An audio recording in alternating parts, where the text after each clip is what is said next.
Dios te bendiga, mi amado hermano. Ya mismo voy a comenzar el mensaje de hoy. Tengo esto aquí porque voy a hablar una parábola. Voy a hacer una parábola ilustrativa como un ejemplo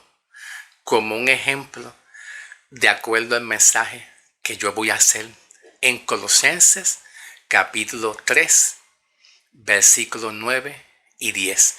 Solamente tengo esto aquí para usarlo como una muestra, como un ejemplo, como una parábola ilustrativa. Así que vamos entonces a iniciar el mensaje.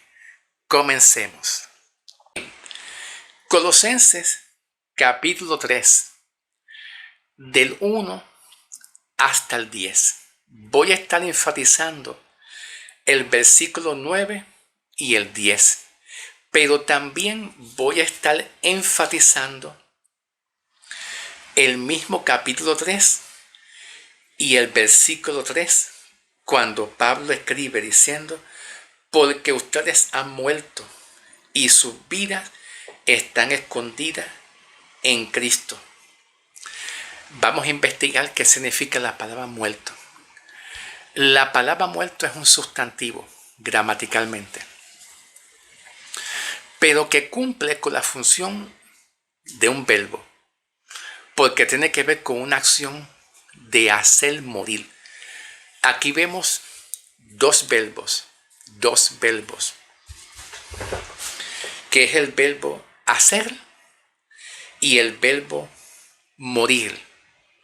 Morir, que es una acción de hacer morir.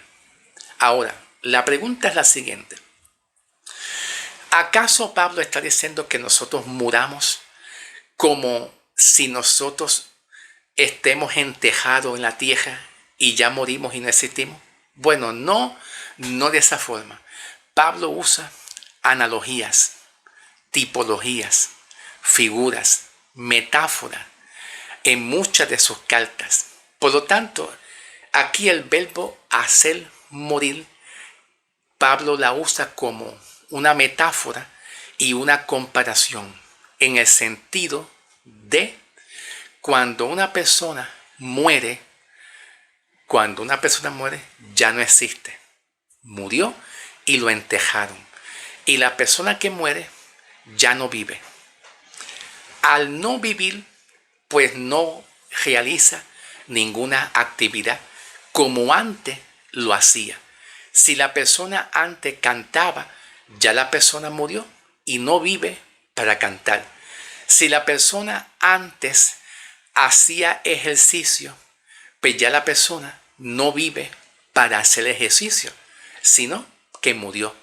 Y una persona que muere no vive para realizar ciertas actividades. ¿Por qué no vive para realizar ciertas actividades? Porque está muerto. Está muerto. Ya no tiene existencia y está muerto. Esta palabra Pablo la usa como una analogía y una metáfora y una comparación, diciendo que nosotros no vivamos en el pecado. No vivas en el pecado.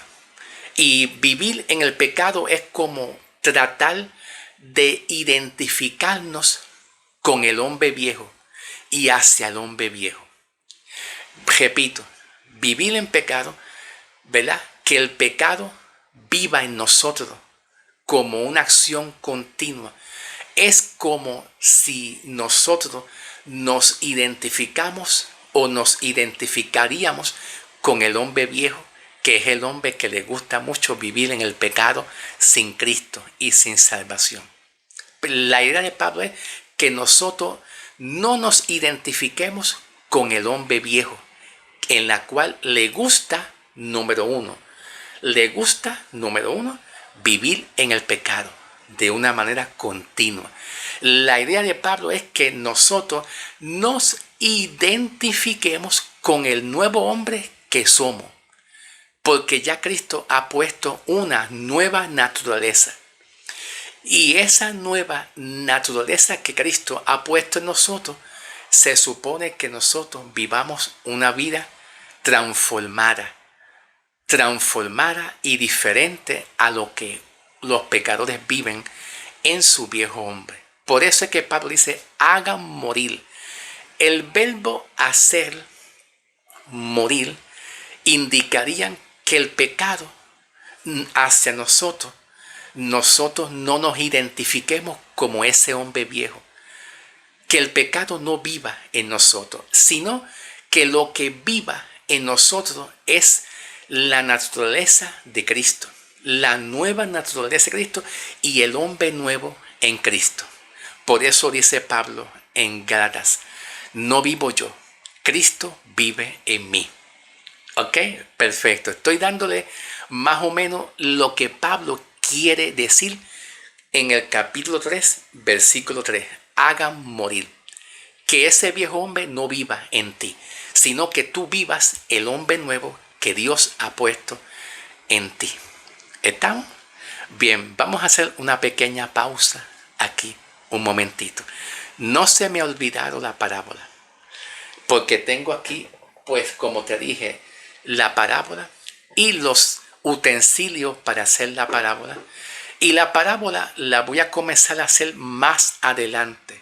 Más adelante, cuando yo inicie el versículo 10, cuando Pablo dice, y vístanse de nuevo hombre, mediante se va renovando, con la palabra renovación. La parábola tiene que ver con el verbo renovar, el verbo infinitivo renovar nuestras mentes y nuestros corazones. ¿Ok? Así que más adelante voy a usar esa parábola para hablar de la palabra renovar y también usando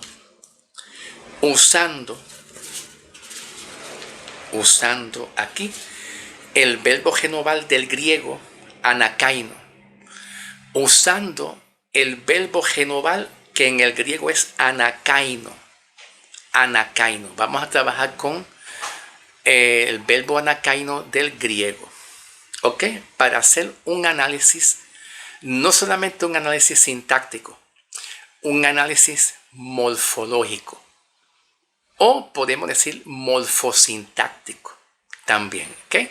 Pero ya mismo vamos con la palabra anakaino, ¿ok? Ya mismo vamos con la palabra anakaino. Mientras tanto, vamos entonces a trabajar aquí con la introducción. Pablo en el capítulo 3, Pablo anima a los creyentes, le da ánimo y fortaleza. Pablo no pretende regañar a los creyentes, ni mucho menos tampoco Pablo pretende discriminar y decir a los creyentes que somos pecadores, que somos el viejo hombre. No, esa no es la idea. Ya yo les dije que la idea de Pablo es que nosotros nos identifiquemos con el hombre nuevo que somos. Que esa es la idea principal de Pablo, ¿ok? Y que desechemos ese hombre viejo en la cual nosotros pensamos que somos ese hombre viejo. ¿Y qué sucede? ¿Qué sucede cuando nosotros pensamos que somos el hombre viejo, que somos pecadores, que no somos muy santos? El resultado es que empezamos a actuar como ese hombre viejo. Y es por eso que Pablo nos enseña y nos dice que nos renovemos nuestras mentes, que es lo que yo voy a hablar ya mismo. Renovar, que significa cambiar, transformar tu manera y la forma de tú pensar de ti mismo o tu manera de pensar de Dios. Depende de cómo tú piensas de ti o de Dios, es así como tú vives o como tú realizas la acción. Depende de cómo tú piensas de ti o de Dios, es así como tú vives o como tú realizas la acción. Depende de cómo tú eres transformado y renovado tu pensamiento. ¿Ok? Entonces, el apóstol Pablo exhorta al cristiano a desechar de ellos al viejo hombre. La pregunta es ¿por qué? ¿Por qué nos manda a desechar el viejo hombre? Número 1, porque Cristo nos conoce y nos identifica a nosotros por el hombre salvo, justificado en Cristo. Cristo Jesús a nosotros nos identifica. Nos identifica cuando nosotros ya somos salvos, justificados, perdonados y hecho una nueva criatura. A partir del nuevo hombre en Cristo, de ser transformado en Cristo, a partir de ahí en adelante es donde Dios a nosotros nos identifica.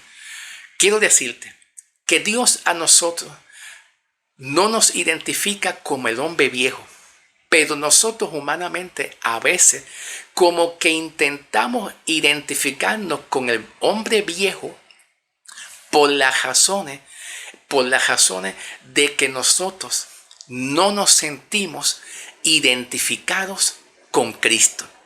No te sientes salvo, no te sientes perdonada, no te sientes amado, no te sientes justificado y especialmente, sobre todo especialmente cuando nosotros hemos pasado malas experiencias en nuestras vidas, especialmente en las iglesias.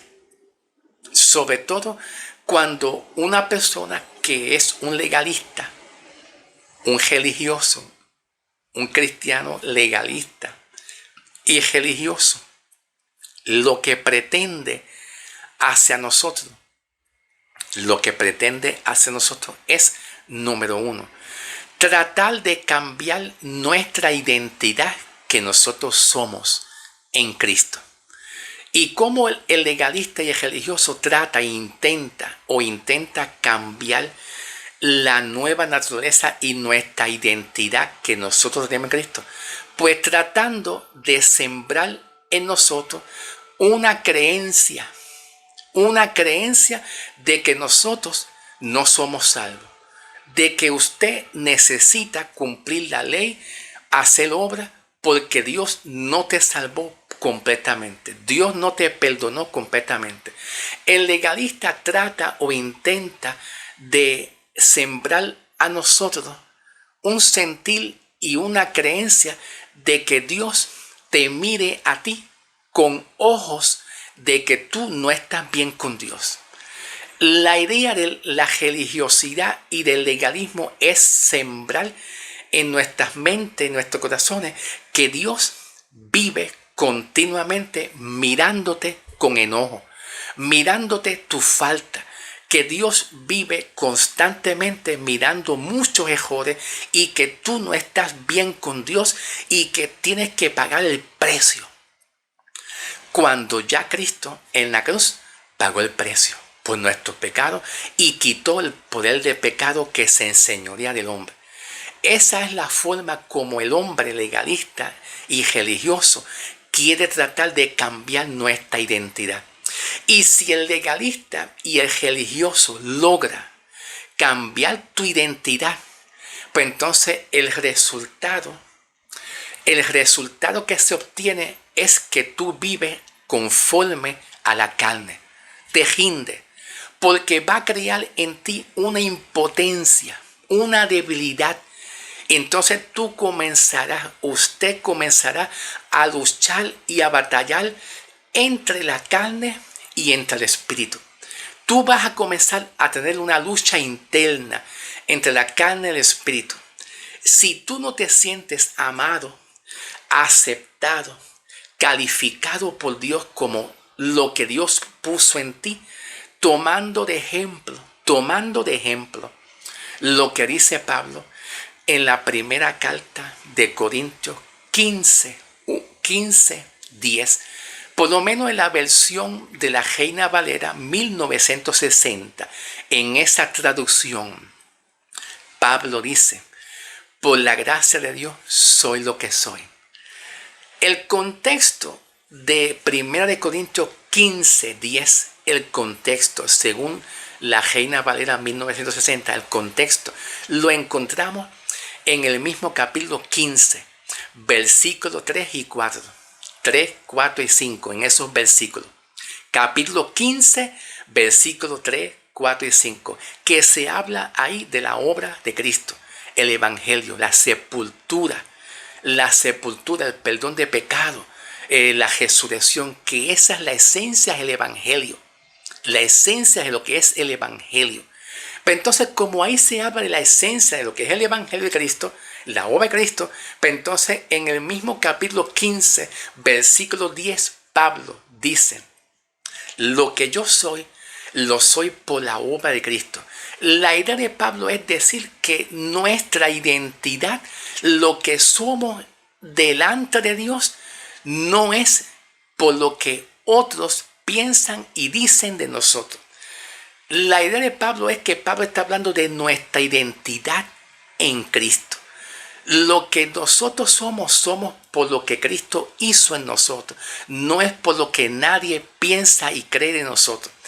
El legalista y el religioso intenta cambiar nuestra identidad y nuestra mentalidad para que nosotros de sí mismos, de nosotros mismos, un verbo reflexivo que es auto, de nosotros mismos pensemos y creemos que no estamos bien con Dios. Y cuando eso sucede, cuando tu mente se transforma, tu identidad cambia. Tu mente cambia y ya no es la mente de Cristo en ti.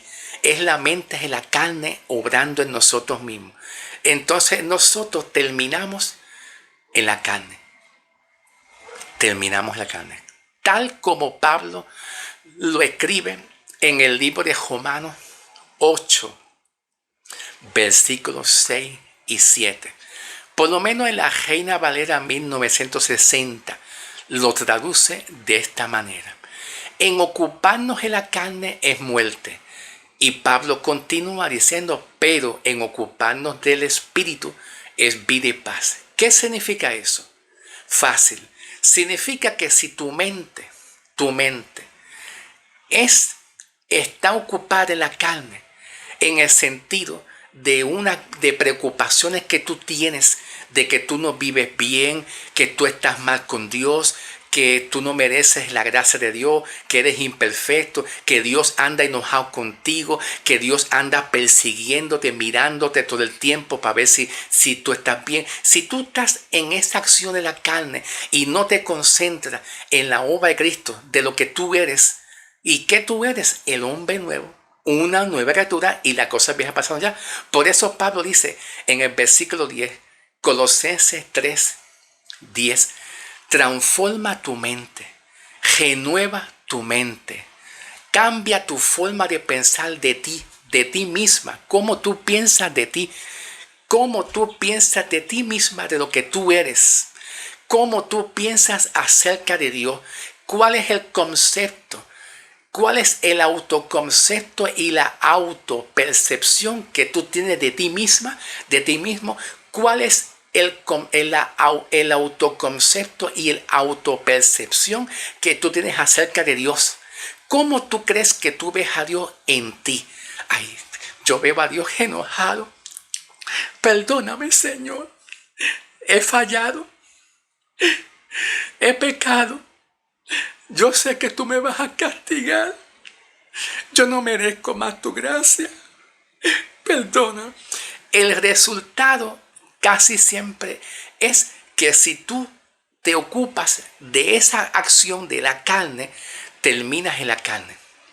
Y ahí se cumple la palabra de Pablo en Romanos 8, 6, 7. 5, 6, 7. En ocuparnos de la carne es muerte.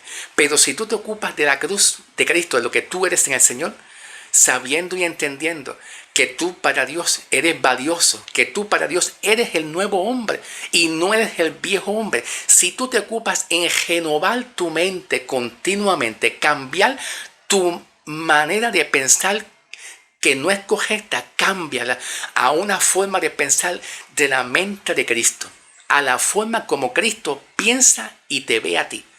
¿Ok? No te des por vencido, no he terminado. Todavía no he terminado la introducción. Creo yo, me parece que voy a dejar la parábola para el video 2, porque todavía no he terminado la introducción y el contexto. Pero la introducción y el contexto está muy buenísima, porque nos ayuda a entender el capítulo 3 del 1 hasta el 10. ¿Ok? Continuamos en el nombre del Señor, para la gloria y la honra del Señor Jesucristo. Bien, entonces, les estaba diciendo, vamos aquí ahora con la palabra genoval. Vamos aquí con la palabra genoval en el griego. No estoy seguro si me da tiempo para trabajar con la palabra genoval con el griego, pero veo que tengo como tiempo de minuto. Ok, puedo hacerlo. Puedo ir al verbo griego anakaino, para hacer un análisis morfosintáctico, para entrar en la morfología y la sintaxis. Lo puedo hacer, pero me puede tomar tiempo. Y como a mí me gusta tener un espacio de tiempo, relajarme y poder hablar eso con calma, tranquilo y tener ese espacio, pues voy a tomar la decisión de pasar al próximo video para ir al verbo genoval que Pablo menciona en el versículo 10.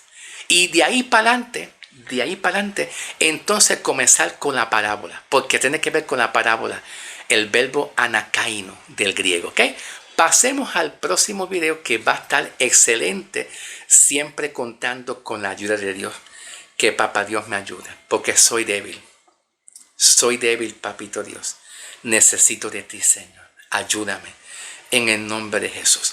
Pasamos al próximo video, ¿ok? En el nombre del Señor, ¿ok?